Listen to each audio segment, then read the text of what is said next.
les autorités djiboutiennes ont exprimé également l'espoir que cette zone contribuera à renforcer les relations économiques entre les deux pays dans le cadre de la volonté des deux pays de consolider leur partenariat et leur intégration accompagnant la délégation saoudienne. Et c'est l'hôtel Aïla Grand Hotel à Djibouti qui a accueilli donc ce matin le forum d'hommes d'affaires Djibouti-Arabie Saoudite sous la présidence du Premier ministre par intérim, ministre de la Justice, Ali Hassan Bahdon. Cette nouvelle session du forum s'est tenue en présence du ministre du Commerce et du Tourisme, du ministre des Affaires sociales, la ministre déléguée en charge des investissements, du ministre délégué en charge également de la décentralisation, ainsi que du président de l'autorité des ports et des zones franches et du président de la Chambre de commerce de Djibouti et de notre ambassadeur en Arabie Saoudite et des dizaines d'hommes d'affaires djiboutiens. Des dizaines d'hommes d'affaires également, mais côté saoudien, dirigés par le président de la Fédération des chambres saoudiennes et ont participé à ce forum qui reflète sans aucun doute la volonté des deux pays de renforcer les relations commerciales et économiques entre eux, ainsi que l'ambassadeur du serviteur des deux saintes mosquées à Djibouti.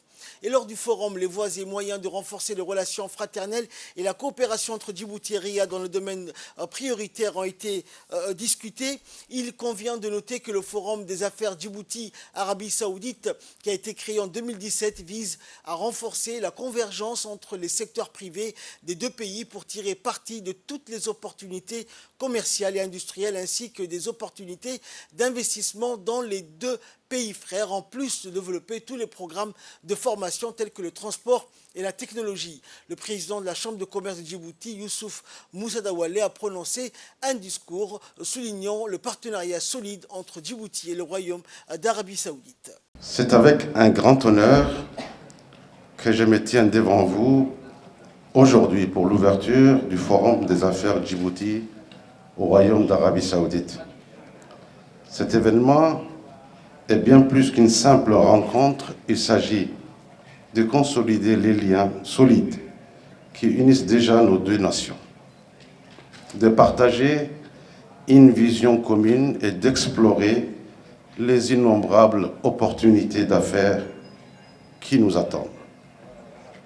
Pour Djibouti, qui est un carrefour où le chemin du commerce mondial se croise, où les opportunités d'investissement sont aussi variées que prometteuses, et où la stabilité et la croissance économique ne sont pas seulement des ambitions, mais des réalités.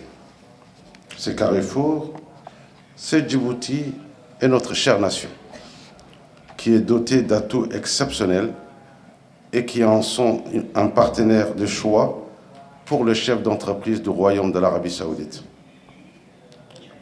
Permettez-moi de mettre en lumière quelques-unes de ces forces. Située à la croisée des chemins entre l'Afrique, l'Asie et le Moyen-Orient, Djibouti est une porte d'entrée naturelle vers les marchés africains, qui comptent plus de 1,2 milliard de consommateurs. Nos ports modernes et bien équipés sont parmi les plus actifs en facilitant les transits des marchandises entre l'Europe, l'Asie et l'Afrique. Cela représente une opportunité inestimable pour les entreprises saoudiennes cherchant à étendre leur présence en Afrique.